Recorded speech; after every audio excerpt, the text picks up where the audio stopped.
The doors of the Love Church are now open. Dear world, you name it, we cover it from the world of singles to the behind the scenes of the greatest movie ever filmed, called Marriage. We dig into everything from dating 101. Why won't they commit? It's complicated. I can't do it if it's the three of us. They're a good person, but I'm not attracted to them in that way. 2, they really didn't disclose who they were before I said I do. How do I do this if they can't keep a job? The bills are paid, but the bedroom is suffering. Did I marry you or did I marry your family because we only can take care of us? Let's open up our marriage. Why do I have to buy into your beard gang illusion? You could have told me you were down low and we could have remained friends and not married. And last but not least, did you marry me or your pastor? Have we gotten your attention yet? If so, tune in to Unique Perspectives Love Talk Radio. Thursday at 4:30 p.m. Central Standard Time. If you want to hear more of today's real issues in the world of love. The doors of the Love Church are now open. Good afternoon, good evening, and good night to some, and welcome to Unique Perspectives Love Talk Radio. How are you? I'm Mr. Charles Dixon. I'm your host, and I'm here with my co-host, Mr. Adam Ford. How are you, sir? What's up, fam? My name is Charles Dixon. I'm the host of... I'm sorry. Whatever. Somebody just don't want to be on live and direct today. Whatever, bro. Whatever, man. So this is going to be one of those kind of shows. All right. Look, it's going to be too late. Don't tell me to stop once I start to go and just let it go. Oh, man. Okay, let's go. Hello to those. I see Miss Marlena, Abigail. You guys are checking in. Hello, everyone. So y'all should rep your city and say hello if you're not too scared. You know? Oh, yeah. Definitely let them know to share and like the podcast, bro. Yes. Like and share. Yeah, this is going to be an interesting topic today. On today. All right.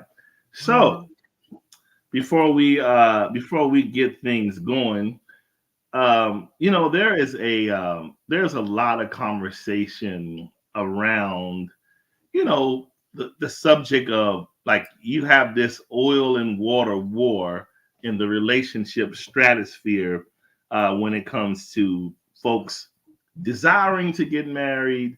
Folks are saying, hey, why do we have to, like, when couples have those conversations about what are we doing or where are we going next? And then there's always the follow-up, well, what's wrong with what we're doing now? I think it's working. Like, it's almost like, why can't we stay in the abyss, right? And there's always typically one partner or another that's saying, but I want more, right? And to someone, more is frightening, right? I mean, it's like the interim is comfortable, more is frightening. And so we'll also later in the show observe it from the flip side. And the flip side is when you have those people who have fearlessly taken the leap, gone over to the other side, they are married now, and now finding themselves coveting the single life. Maybe they're seeing all of the different nuances available that wasn't available when they were getting married. Different people single now. You see, this is another reason why people that's married probably should hang out with married friends that are in a decent place. Because you can hang out with a married person, but if they're thinking about being single, that doesn't help. So, but you know what? If you're hanging around someone single that looks like they're living their best life, it's going to bother you. So you kind of got to pick and choose your battles as to how you're going to do that. But me personally, before I let you take a stab at it, Mr. Ford, I think we'll go ahead on and read this one. Yeah. All right. It says, so are you sure you're ready when the I do behavior still resembles I'm single? All right. Happily married couples and singles desiring the same all have one thing in common: the wish of hope. The single, with their mind on the end game of marriage, largely all hope their potential suitors are serious enough to come ready-minded for the highly coveted occasion, marriage. While the married that strongly desire to keep their unions blissfully intact largely hope for their spouses to retain the conviction mindset of I'm married in order to keep it content and wearing a smile, aka happy. All right. Whatever, dude. Whatever. At the end of the day, the spirit of single appears to keep many people stuck in the fearful state of self, as opposed to embracing the committed gift of two. In this day and time, people are frightened to surrender. Why do the married still covet it, and why do the singles fight to keep it? I do versus I don't. Oh man, okay. The argument of the hour. Right. Now, I guess it's only right that I start off and just briefly give my synopsis. Yeah. Because I've heard this forever. But anyway, when I think of this, and when I think of this topic, the first thing comes to mind is true, authentic readiness, right? I mean, at the end of the day, everyone, it's like a wish list, and for those interested in that, it's a wish list item to say, oh, look at them, they're so this and happy and gold, love goals. That's the kind of union I'm looking for, right? Right. And while doing this, there are some occasions where you can have two partners that are at the same place, same time, and they're all game for what's what. Right. And then you have this season that we have seen to been in life for quite a while, where people are actively dating, actively in relationships, actively committed, but trepidatious to move and leap forward, right? Okay. One thing I would say is everybody has to know themselves, right? You have to know what you truly have in you to offer someone, because it's more than a notion to just say I do, right? I mean, when you say you're saying I do, it's a lot that comes with that. And I think in most cases, the upside of what it sounds good is, we think about the celebration. We think about the shift and change in our status. Mm-hmm. We think about, there's another part of a financial uptick or whatever comes with that person that balances out things. Right. There's a lot of things on that side. Okay. But then when it comes to the blending of two people, two families, if that's applicable, two mindsets, two preferences, two temperaments, two religions, God forbid, right? All sorts of things that can begin to be the small things that develop the large tears, right? Mm-hmm. And so then you have that, then comes, in some cases, people say, hey, I don't know if I didn't sign up for this, right? And now it becomes an issue. So before I go deeper into this, sir, I'll let you tell me how you see a little bit of it. Well, having been down this married road at least twice, yes. In the whole dating scenario and everything like that, you do have to come to a place where you recognize whether or not if you are ready.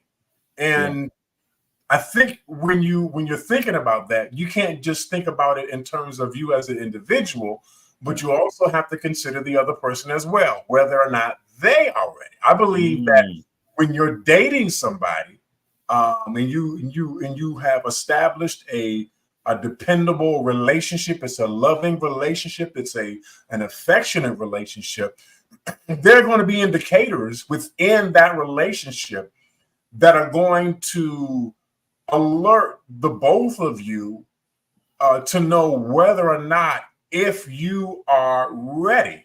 Now, there's one thing to be ready for marriage. Okay. It's a whole nother thing to be ready to marry the person that you're with. The idea of marriage, we prepare for that. We get ready for that. You want to be with somebody who wants to be with you. But at the same time, you need to make sure that that person that you're with is also as ready as you are. Because if you're ready and they're not, or if they're ready and you're not, then you're never going to be able to come together. It's never going to work. It's never going to happen, you know. And so you got to make sure that not only are you ready, but they're also ready. I think it says a lot when you take the personal time that's necessary to develop yourself, to prepare yourself, to equip yourself to be in a relationship that's not just going to end today and start today and end tomorrow, but rather this relationship that we're in is going to take us to the end. Yes. And you have to be ready for that.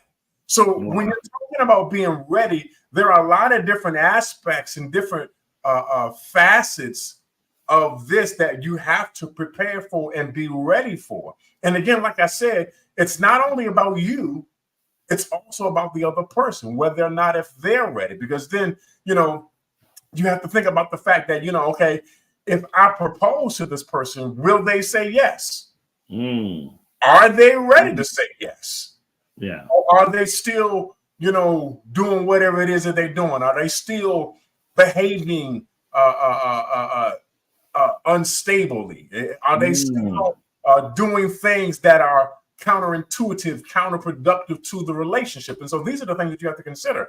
And so when I reflect on my own personal life, you know, you got to be able to say, you know, okay, I'm ready. But again, you can say I'm ready all you want, but if the other person's not ready, what you gonna do? Wow. So yeah, that's good stuff, man. I mean, on that same note, if we're talking in our own personal books, I used to always say to myself, obviously having been raised in church, marriage was definitely a pressure cooker, right? And so it was one of those things where there was like an assimilation of, you know, we're younger people. And so when you have a healthy mix of young men, young women, the older folks are always like, now, all right, man, y'all go on and don't be tempting the enemy. You know what I'm saying? All those kind of things. And then you have this influx of people connecting out of pressure and not necessarily connecting out of purpose. And so what I had to learn back then is it's not that I didn't want to experience it. Of course, I was in that influx of people, you know, trying this, that, and the other, like, you know, when I was engaged in things like that. But I had to learn to myself and develop my own personal conviction to not allow anybody to deter your state of ready, right? Because if you know yourself, you know what you are working with, what you're not. You know where you're deficient. You know where you're strong. Now I get it. The ideal other person is supposed to make up the lack in an ideal world, right? Where you're strong, they may not be as strong. Vice versa. That's why it's supposed to be a perfect complement. But honestly speaking, the added pressure that comes with the man is when men come into the kinship of covenant, we are expected to lead, cover, provide all of these things, right? And so if you're a person who have certain struggles with different things or have had these struggles, you just say to yourself, okay, this sounds great. Now I'm talking former life coming into today, right? It sounds great, but honestly, I knew the things I was dealing with. Like the things that I thought, the last thing I wanted to do was marry at certain times in my life, and then bring grief to my spouse because of my undone behavior, right? And so what I did instead was I just said, hey, you know, in some cases, you know, I've been through several ways of dealing with it. You know, there was times early on, like I said, when I had the 2 engagements where, you know, you're trying your hand, this, that, and the other. And then it becomes the avoidance gift, the gift of avoidance. Then it becomes self-sabotage, all of those things until you come into yourself. You know, and I don't know if I can't believe I'm going to say this out loud, but honestly, I'm not ashamed to say there has been a purposeful progression that I place myself in, right? And I place myself there because regardless of all the noise, regardless of, oh, when are you going to do this, or when is this, oh, you thought about this, and or in your relationship you may hear the same some from here and there. Regardless of all of that, I had to say, listen, you need to sit at the feet and make sure you're good to do what you want to do, regardless of what anyone else says. And sit with yourself and come into that no and execute from there. And I'm only saying that to say this is probably one of the most progressively forward times in life that I am honestly like, I'm in a good place for a spouse. Without me feeling like, now if I do this, would this happen? And am I going to fall to sin? All that kind of stuff. It's a thing of a different place. But nonetheless, I'm only saying this to say, I want to emphasize one thing. There are a lot of people that I have come across through the years that are always supposedly ready, right? But you got to understand, ready in itself, like just the act of ready is a ministry in itself. Because readiness is a movement. It's not just your mouth. It's not just you having a feeling. It's not just you like, oh, I think I should be able to do this, that, and the other because it just sounds good and I want to do it. I think the thing we have to understand is this. If we were, and I know that people may take issue with this, but if we were ready, we would be where we need to be. And the fact that a lot of us aren't, contrary to others may believe, when you're not, you're in the remission of construction.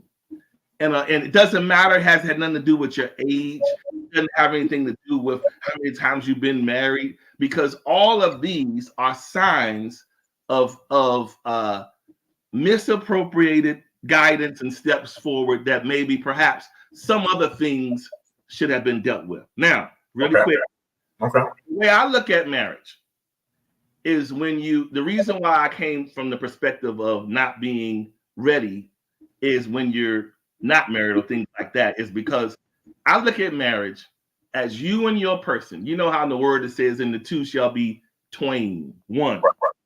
So if the one of us goes awry, then the both of us got it wrong, right? Because if we're truly one, when we go wrong, the both of us are wrong. There are two people to look at, not just one, right? And so when you look at it like that, it makes you say, granted, I could blame this person.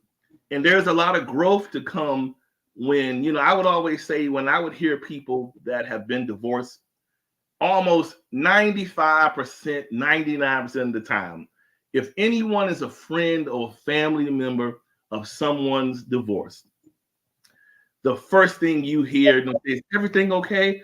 What are you going to do next? Well, that person did this, and because they did this, my life is like this. And the fact that we never take ownership, right? Ownership of where we fail. Right. Anytime there's two people, there are 2 or 3 or 4 different sides, right? So, but we always leave the way we want to leave because we want to look a certain way. We want to block off the shame, the embarrassment of it. So we have to keep face, and we keep face by spreading a narrative that works for us, and we go around telling everybody. Bruce, I'm messing with Bruce, but men have all dated women that have been separated or divorced, and every time it's the man. Women have dated men or been with men that's divorced, and every time it's the woman. Rarely do we simply say, you know what, I was immature in the way I went about it. I made some bad decisions. I was selfish. I even had the audacity to step out of my marriage, and this is why we're probably divorced. 9 times out of 10, it is, if you're looking at the man side of it, well, I tried to tell her I had these problems. She wasn't listening, so Barbara handled them. Right, so that's that. Then you got the woman, I mean, I have needs. I didn't sign up for this.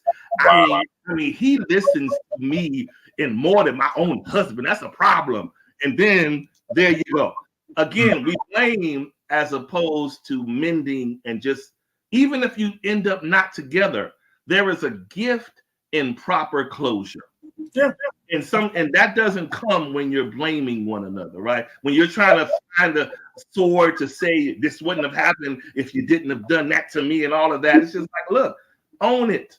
I was probably selfish in this area. Right. Probably overstated some of the things you did that really weren't that bad. I just wanted to leave. Right. So I use them as excuses. Okay. We don't do that, right? We come up with everything under the sun to make us look good when we exit. When those are just signs that we have to embrace that it's like an alarming truth that perhaps I wasn't as ready as I thought. Right. And I know it's hard to embrace because we're all mature, stout, ministerial. We're great. We're wonderful and awesome. How could this be us? But it is the truth. Taking the ownership of and the accountability of where we fall short, right? And have fell short and go from there. Yeah. Let me get off my soapbox for now. Go ahead. All right. All right. So I'm gonna go ahead and leave the show because I feel like he's trying to talk about me. So I'm out.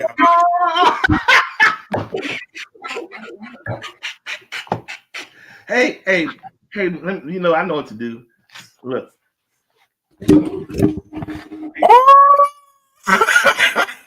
We ain't talking about his ex. No,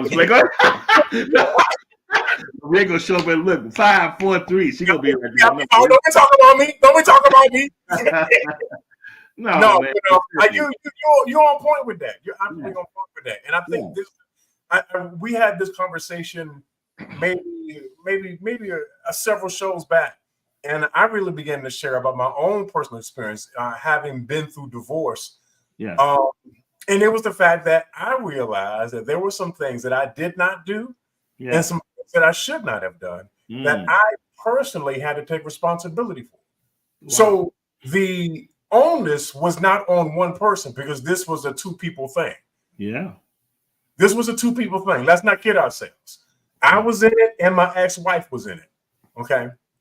But I, as an individual, had to take responsibility for the things that I did do and the things that I did not do. Wow, that's good. And here's the thing that I want to kind of like loop into the whole topic here. And that is the fact that one of the things that you're going to have to look for in the person who you desire to be with in terms of marriage is their ability to be able to take responsibility for what they've done. This has before you get married, this is before you say your vows, before you make that commitment. Within the parameters of that relationship as it is right now, when you guys have an issue or a problem, is the other person willing to own up to what they did or did not do? Yeah. That is the determining factor as to whether or not this person is ready. Are you a person who is willing to take accountability for the things that you do? Wow. Because that's going to determine the longevity of your relationship and your marriage. If that person's not willing to fess up and say, hey, I did this, if that person is not willing to work out whatever the issues are on this side of the marriage, if that person is not willing to really understand what's going on, then maybe they're not get married. Wow. No, that's deep. I mean, listen, you talking good, man. Let me tell you what I've had to learn over the years. Number one, ready is not your money. Ready is not your looks. It's not your credit. Right. It's readiness. And readiness is not your place in line. Some of us feel like we have been in line. And we feel like the ready should be ready because I've been in line. Okay. When I woke up the one day and figured out readiness is a heart condition. Being ready has nothing to do with anything resourceful, psychologically aesthetic, spiritual. You're called to do this, so tomorrow you should marry this person.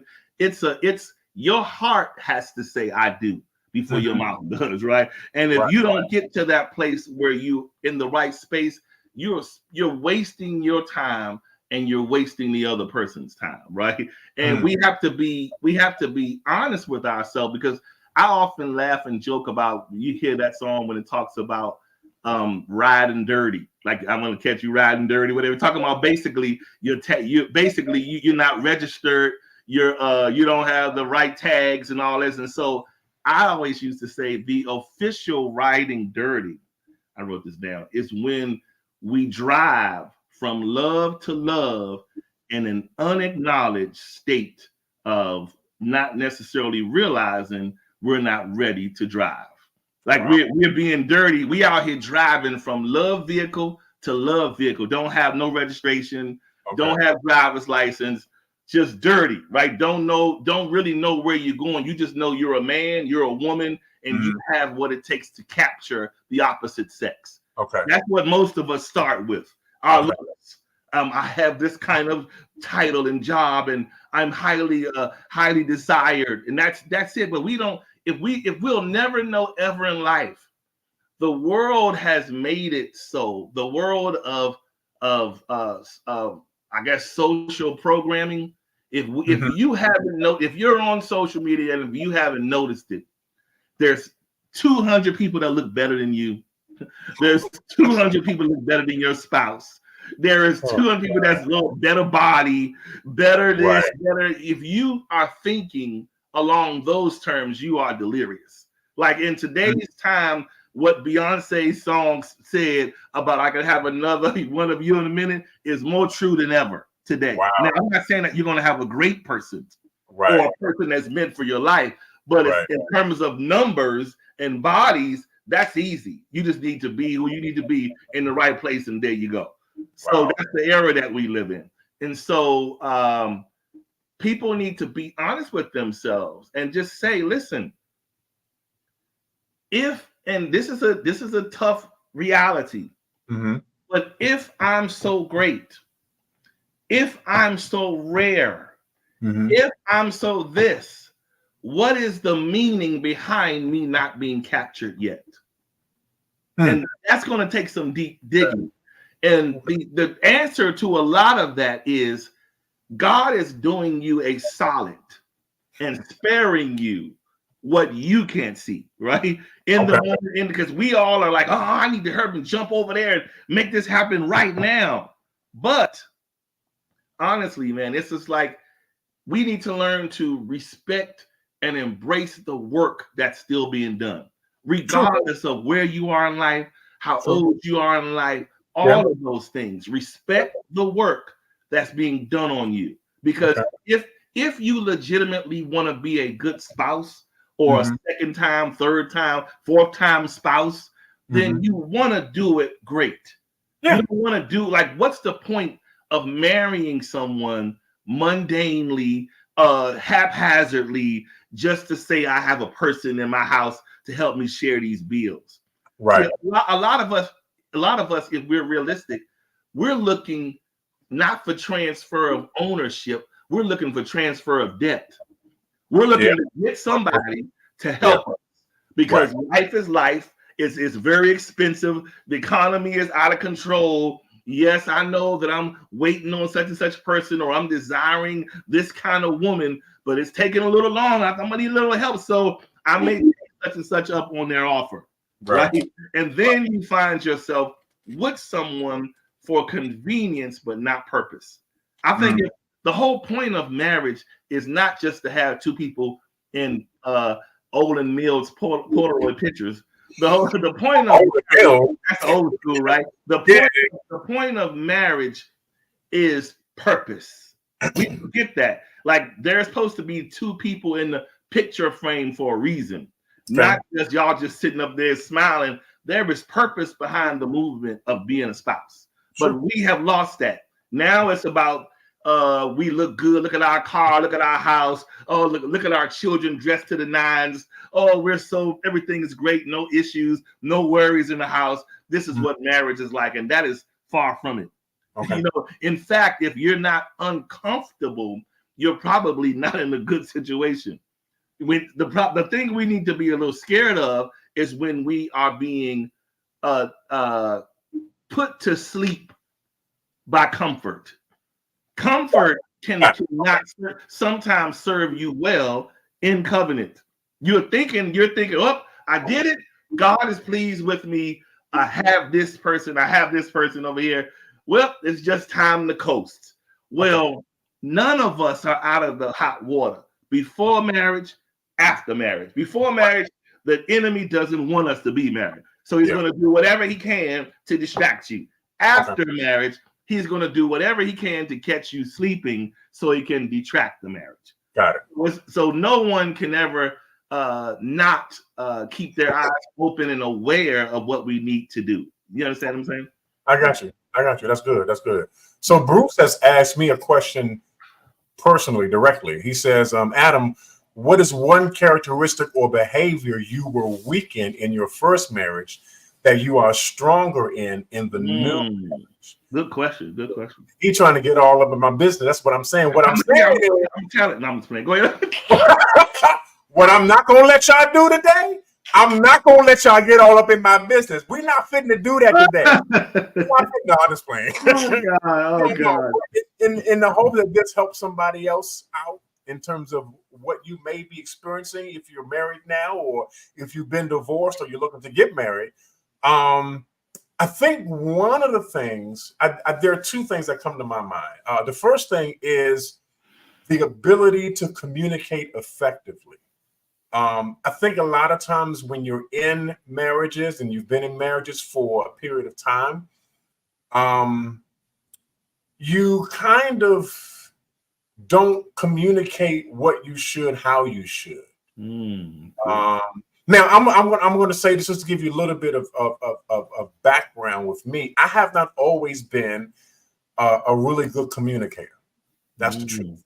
I grew up very in my shell. I grew up a wallflower, very introverted. Even to this day, I still have a lot of introvert tendencies. You know, I don't go out. I'm not really social like that.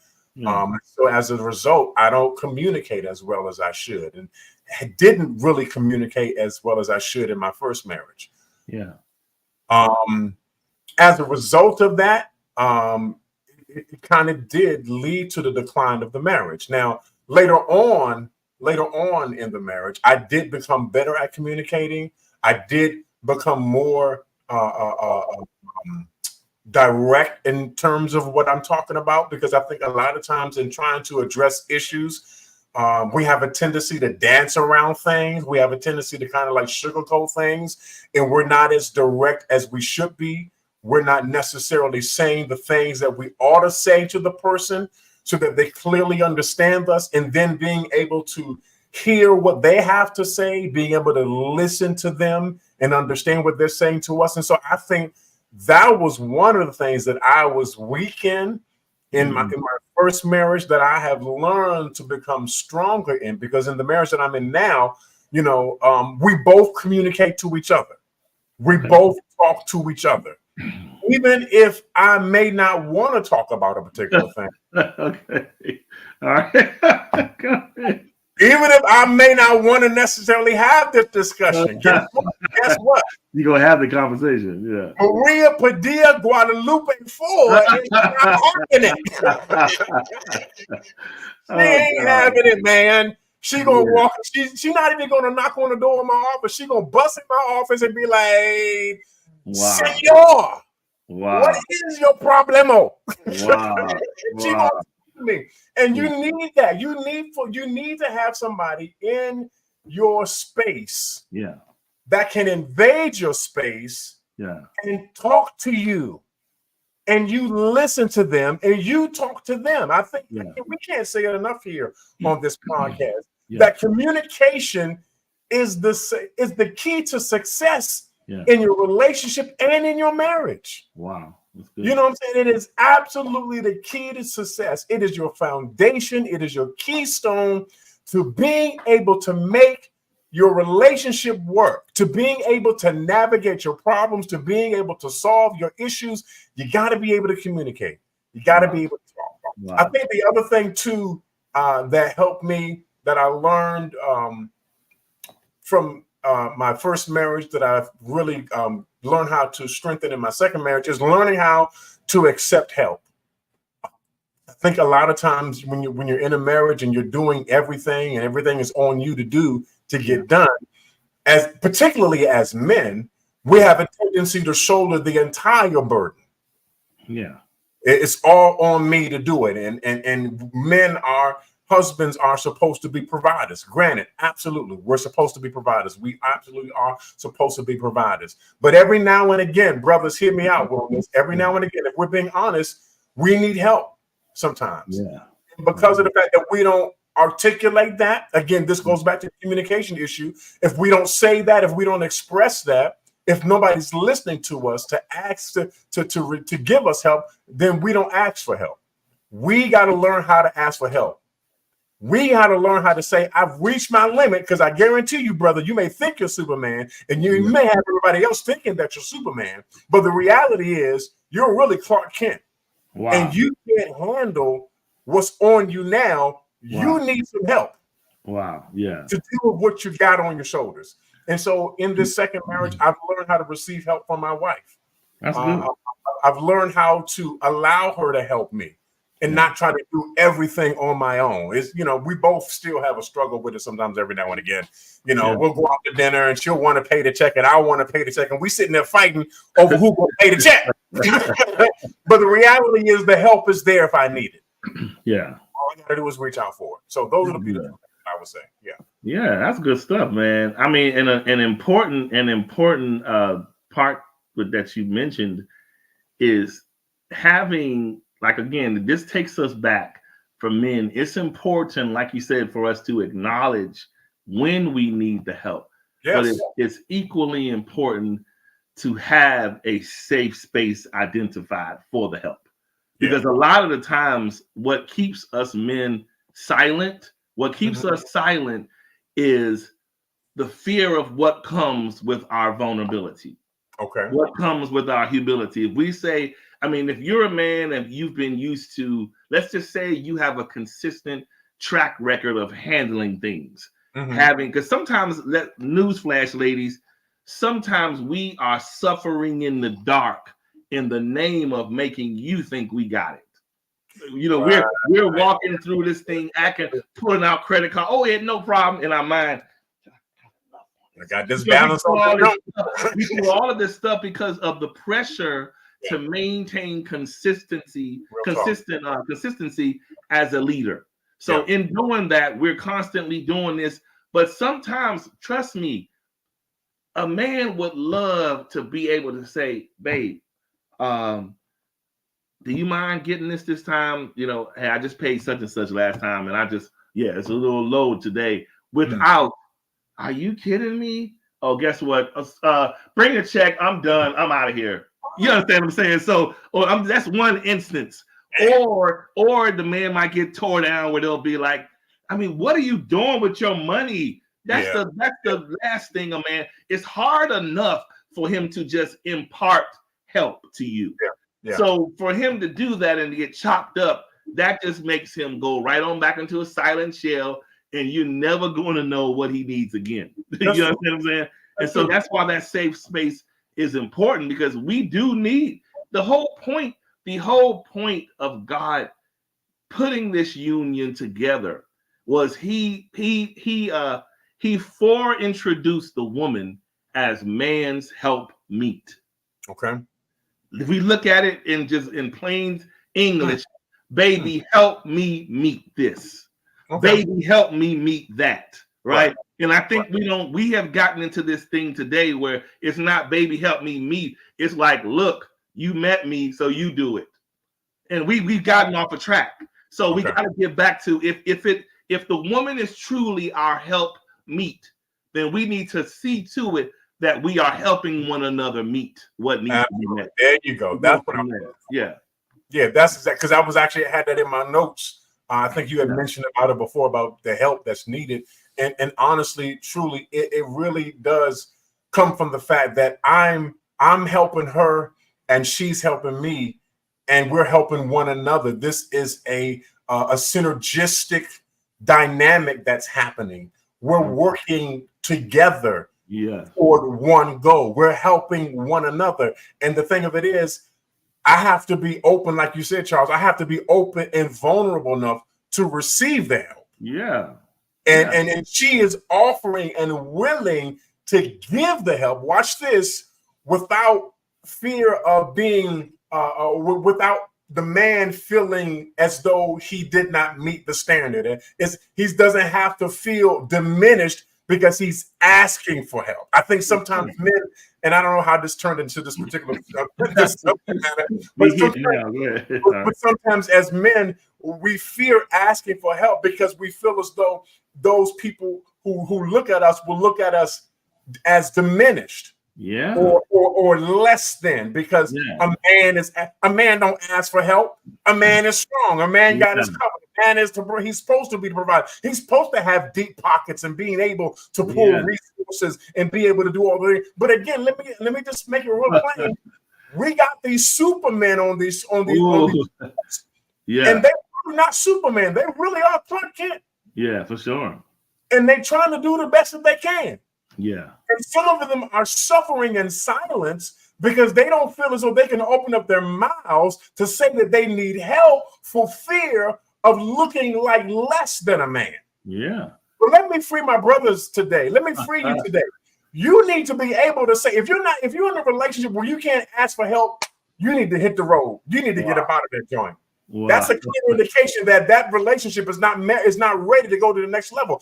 I need to be in a relationship where I feel as though my woman can help me do whatever I need to do when I ask her to, and not feel like that she's going to look at me as less than a man. Wow. As diminished as a man. And then, again, you got to be able to trust your partner enough that they're not going to sit there and judge you because you can't do a certain thing. Because as a human being, we all have limitations. Whether you want to recognize it or not, we all have limitations. And so every now and again, we need somebody to come alongside of us. Okay. Here's the thing. Let me just make this real clear too. A marriage is not just us leading the way, but it's the fact that we have people beside us who help us take the way. Ooh, yeah, that's it. I don't really want to go meet them. Y'all don't want me to go. Come on, yeah. Okay, let me just drop this on you real quick. When God made Eve, He didn't take Eve from the foot. Ooh. He didn't take Eve from the head either. Yeah. Where did He take Eve from? He took Eve from the rib, denoting equality, denoting that this was a partner that's just as much invested as she does. Yeah. So I need to be able to reach to my partner when I don't have enough to do it on my own, so that they can help me reach the goal that we're both trying to get to. I don't mean to preach. I don't mean to preach. Right. I'm saying, this is a clear indication of your readiness. That you're ready to meet the need, whatever the need might be. Okay, let me show you. No, that's good stuff. I mean, that point you made about the rib, to me, that represents, the rib is a vital part of a man's mobility. That's right. And it's basically represents his support system, and it's like, so go ahead. No, I was going to say this real quick. Now that you mentioned that whole rib thing, from a anatomical medical perspective, you know what the rib's most important function is? What is the rib's most important function is to protect the vital organs that are on the inside of the body, namely the heart. Wow. And I'm gonna leave that right there. That's the cover. It's supposed to be an ideal cover. Yeah, no, that's it. But so that's how we need to start thinking, and as a people, not just women or men, but together. We need to take this ready thing deeper than just what I desire. Because first of all, like you said earlier, how some of these people that we have written in our Bibles or in our rooms or in our journals about our list, I know these super men and women in our list don't do no wrong, right? But honestly, you need to go back and revisit these lists and put by the list, the man needs help. Sometimes the man cries in the dark. Sometimes the woman is afraid to tell you she needs to feel safe. that she needs you to talk to her. She needs to feel you can show up for her. These things are, we're so bullheaded and stubborn that we show up to each other broken, desiring love, but afraid to speak what we need. Out of fear of rejection or being looked at like, wait a minute, I know the man or woman I'm supposed to be with shouldn't be even talking like that. Why? They're human. People are human and we are flawed. Yes. I mean, the best of the most talented of us are flawed to the lowest degree. And we just continue to put these expectations on people that, and 9 times out of 10, we ourselves can't even meet. Right. You know what I'm saying? Like, we ask for things in someone else that if the person turn around and say, well, if I bleed, can you stitch it up? Well, I don't really have an experience. Well, shut up. But anyway, but we do it. We ask for things that we know good and well we can't do, but because you are this sex from this sex, you should be able to do it. And we got to really change that narrative, man, and get to the point where we're really looking at this ready thing deeper than, like, again, stop letting people in your circles hold you in contempt of your status of ready if you know you're not ready.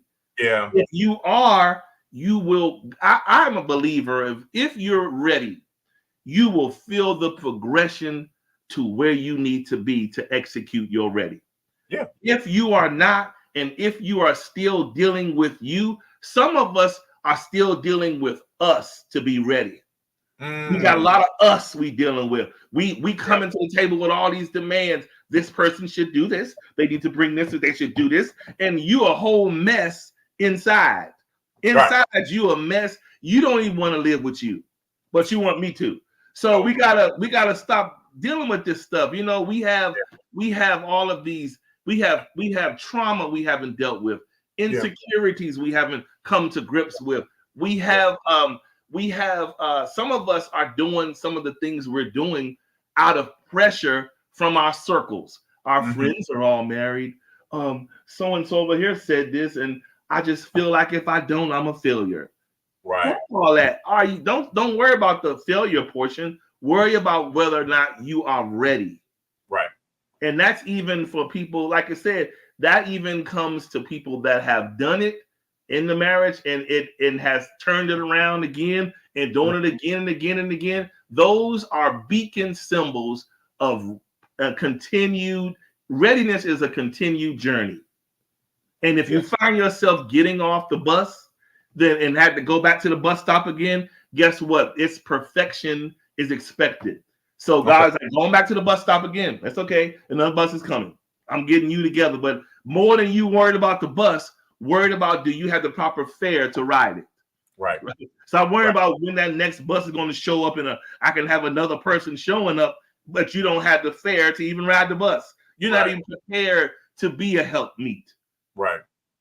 If you if you're coming into the situation as already as a burden, however that burden looks, that's not a helpmeet. That's a help burden. You know what I'm saying? You got to look at it like that. How do I, and this has nothing to do with money or anything like that. When I say help meet, that means whatever you are lacking, man or woman, what I bring to the table is a complement to that. Right. My spirit, my way of being, my way of life, how I speak to you, how I respect you, all of those things is what I bring. Right. And this is for you, my king, my queen, right? That's what this is for. But this all, stop fooling yourself and feeling like because you are handsome or fine, that's enough to show up. It's not enough. People need, the reason we're divorcing and all this out here and traumatic marriages and relationships, because we are showing up ill correct. We're not coming correct. We're ill correct. And we're entering into these things with unrealistic expectations. Messes are occurring. Families are breaking. And now we're back to square 1, 2, and 3. So we got to figure that out. You know what I'm saying? That's all. No, you're absolutely right. And we gotta let's just talk for real. Because if you're gonna show up to a potential relationship. And granted, let's be real. So all of us are a work in progress. Yes. None of us have reached the state of perfection, and we will not reach the state of perfection on this side of the Jordan, as my grandma would say. Okay, we're not going to reach that point, but we're in progress. We're in process of becoming all that God wants us to be. So we're all works in progress. Yeah. But let's talk for real though. Let's talk for real though. If your finances and your mental state and your emotional state and your physical state in terms of your health are not in a position to be able to be committed in a relationship, i.e. marriage, then you need to go get yourself together. I'm just saying, why are we sitting here acting like acting like you're okay when we can plainly see with our eyes that you're not okay. You're not okay. And for me to sit here and say that you're okay and you're not okay, and you proceed into something that you're not prepared for, that you're not ready for, I guarantee you will make shipwreck of that situation. It'll be a complete catastrophe. So why not take the time to get yourself together so that when the next person comes down the line that is for you, you'll be actually prepared to be with them. To see and they'll be prepared to be with you. But ladies and gentlemen, this takes work. This takes you working on your own attitude. This takes you working on your own idiosyncrasies in terms of your issues and your problems and your past trauma, past experiences and past relationships. It takes time. It's going to take you some time to begin to hammer out the defects that are in you, to work out the issues so that you can be ready for the person that is for you. And again, this is what I'm talking about, because if I walk into your life and I'm ready for you, but you're not ready for me, how do I proceed forward? I can't. Not in good conscience. Now, here's the thing, though. A lot of us do. We do it anyway. We proceed with the person that is half-baked. We proceed with the person that is still broken. We proceed with the person that is still bleeding all over the place and bleeding on us. They not healed, they not whole. We are so desperate to be with somebody that we'll take this broken up, half-baked person into our lives, thinking that they're a fixer-upper. Wow. That's a whole other show. Right, that's a whole other show. Fixer-upper. Come on, y'all, for real. The only person that I know can fix up another person is God himself. Wow. Hello, somebody. That's all I'm saying. That's all I'm saying. So the reality is, you need to take the time for you to get you together. And it takes as long as it takes. We are all a work in progress. We are all a work in process. So it takes as long as it takes until we get to the place where we are ready and prepared. This is why you got to do the work. You can't skip steps in this, y'all. I know this is, again, another issue. We skipping steps. Stop skipping steps. Deal with it. Just you showing up to the place, but you don't have it all together. That's like you trying to go to an interview. You got your suit, you got your shirt on and your tie on and your jacket, but you forgot your pants because you skipped a step. Stop skipping steps. Let's get the whole thing together so that we can be prepared and be ready for what's next for us in our lives. Listen. Ready is the gift given to us to combat regret. That's when we're ready. Regret has no place in our life, right? Regret only has place in our life when we enter into things not ready. When we're not ready, you're going to meet regret sooner than later. The goal is to not see regret, right? You can have arguments, be upset, but still not want to trade places with the person God put in your life, right? You can still say good, bad, or different. I can't stand you, but I don't regret being here, right? And so Right. the key is what gets you to that place. Because the reason I keep harping on ready is ready. I mean, more than being cute, more than being able to be pleasing in the sight and all those things. Mm-hmm. Ready is so insurmountable because there's so much that comes with caring for another person, Mm-hmm. taking care of another person in its totality, loving all of the good, bad, ugly, rough edges of a person, being there in times where you normally would not have to entertain somebody around you because you were single. But now somebody's going through a real rough patch season that you with, and you're like, close the door. You can't do that, right? You're married. You're with the person. You have to make sure I'm prepared for where I want to go, right? Where do I want to go? And I'm prepared for this good, bad, or indifferent. I have gotten myself to the place that I am here for it. And turning around is not an option. Yeah.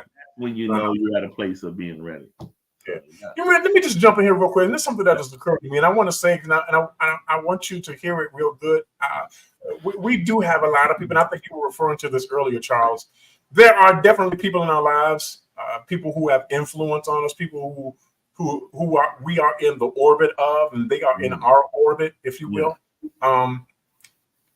But I want to really encourage us not to allow other people to make decisions for us. I want to encourage us not to allow other people to make up our minds for us. I want to encourage people not to allow the influence of other people to completely control us in terms of what we do, especially when it comes to relationships and especially when it comes to marriage. I think that a lot of us have allowed the influence of other people, and they could be really close friends, they could be family members. We've allowed their influence to guide how we do and what we do, put us into places and positions that we may or may not have been ready for, but we're definitely not necessarily happy with it. Because we allow them to make the decision for us instead of us making the decision for ourselves. I think sometimes we want to please people, particularly if it's those that we hold in high regard, particularly if it's those in church. And here's the thing about the whole church thing, and I don't want to stay on this too long because it'll be a whole nother show. All right. I think sometimes we have a tendency to, oh man, when we hear the pastor or the preacher say, "Thus saith the Lord said this, the Lord said that," and it's regarding our own personal lives. Not that God does not have an opinion about your own personal life, but I really do believe that God is going to express that opinion to you directly, and that you don't need somebody, not that you don't need a prophet or a pastor or a teacher or an evangelist to be able to say that to you. But I really do believe that here we go, Sunday school time, if you spend time in prayer, then God will speak to you directly as to what it is that He would have you to do. Having said that, what I want to say this, stop letting other people think for you. Stop letting other people pressure you into places you are not ready for. Y'all hear me? I'm talking to you. Stop letting these people talk to you about what they want you to do. As if you don't have a mind of your own to be able to decide what you want to do. They got relationships that you ain't happy with. That got you in situations you trying to figure out how to get out of. Stop letting these people do this to you. Begin to think for yourself. It might mean that you might have to leave their sphere of influence. It might mean that you might have to disassociate and disconnect yourself from these people. It might mean you might have to unfriend them, God forbid, on Facebook. Okay, I need my people to begin to think for yourself. Yeah. God gave you a mind. He gave you intelligence. He gave you the ability and the agency to be able to think and decide for yourself. Stop allowing this. Here we go. Stop allowing this Christian peer pressure to put you in places you don't belong. Wow. Start learning how to think for yourself. Wow. I guarantee you'll be a much happier person. Yes. I guarantee you, your peace will be a lot more than what it is right now. That's all I'm saying. Wow. Well, look at it. It's like, all right, we're going to have the deacons going to bring the offering up. So no, no, but at the end of that, man, that was great stuff. I would also say it's okay to embrace being under construction, like in your state of ready, and to admit, look, it's also equally as okay to admit, yes, I failed at this 1, 2, or 3 times, right? But the beginning of the acknowledgement of growth is taking self accountability. So once we can arrive at that place where we're able to say, you know what, good, bad, or indifferent, I gave it a shot, but I probably didn't do as good as I intended to, and let life grow you from there, you know? Right. Yeah. So, I mean, other than that, listen, we appreciate you guys tuning in yet another week. This is, you know, also we appreciate you guys. You know, today we talked about, are you sure? Are you sure you're ready when the I do behavior still resembles I'm single? So remember, the goal is, like Adam just said, readiness is number one, but don't let anyone hold your ready hostage. That's right. That's good. Or push you into something that you know you're not ready for. Because I can guarantee you, once you say I do, there's nobody gonna be there to do when it's all messed up, but you and that person. Right. So make sure when you go over there, you are prepared for where you are going. That's right. And really quickly, just like these organizations out here, like let's just say, if you go up to get your driver's license, or if you go to get your passport, if you don't meet the required regulations, guess what? They're going to say no every time. But we don't do it, but we expect it to be different in marriage. Yeah. In marriage, we expect to show up without regulations. Are you sure you passed it? Now, you sure you're not insecure, right? You're not easily triggered no more. Okay, you still don't love your ex, right? Oh, have you gotten a little better with your money? Oh, you sure? We don't want to hear none of those things. So you got to make sure you come, like you show up at those institutions, coming correct. Show up to your relationship or your marriage correct. And let that be that. I want tonight. Why you got to mess it up though? Why you got to mess it up? You was doing so good. Anyway, all right. Much love to y'all. Appreciate you guys. We'll see you guys next week, 4:30 Central Standard Time on Thursday. All right, Mr. Ford, I'll see you here in a quick second. Yeah.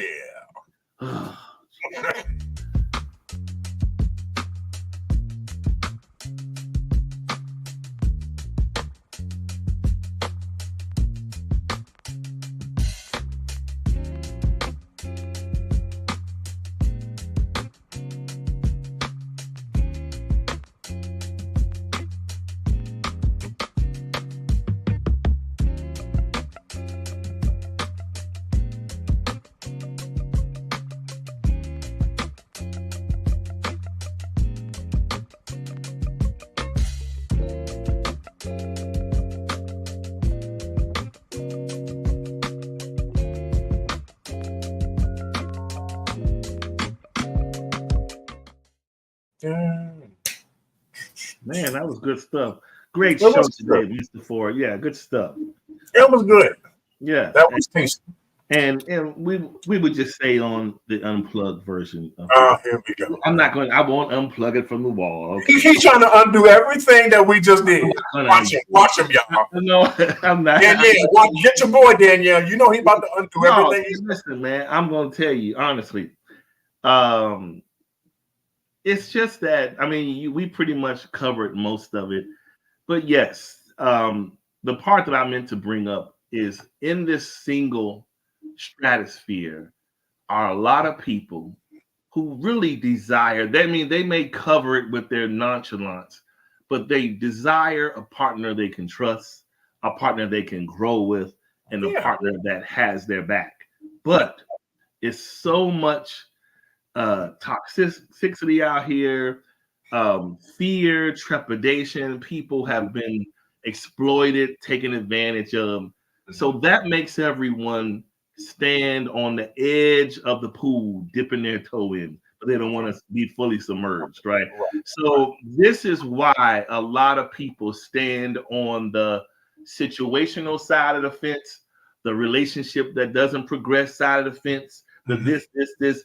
So I would just encourage everyone, just do your own personal self-assessment. Whether, I don't care if you organically single, never been married, you've been married a couple times or one time, still assess yourself and say, how did I show up that last time?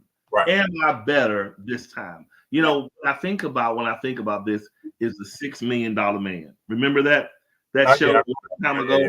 So he pretty much was half dead, if not all the way, right? And they said, we can resurrect this man to be better. I always listen to them say stronger, faster, and all of these things to make him show up better.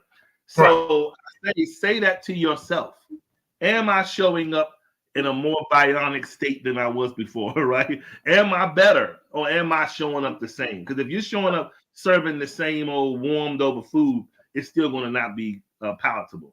You know what I'm saying? So that's all. Yeah. I mean, just to add on to that real quick, the reality is if I did not learn anything from my first marriage, then there's no way I could be married a second time around. It's just you don't have enough time in your life to keep making the same mistakes over and over and over and over and over again. The hope is that you learned from what you did, and that's from anything. There's a saying is that you learn more from your failures than you do your successes, and it's true. First marriage. Hello. I hate you so much. You know what? I'm done. I ain't saying nothing else. You're what made me cuss over here. I'm out. I'm done. I'm gone, bro. All right. Peace, y'all. Peace. All right. Much love to y'all. Dude getting on my nerves, man. This dude getting on my nerves, man. I can't take this, bro. I can't. Nah, man. Nah, man. Oh, gosh. Out.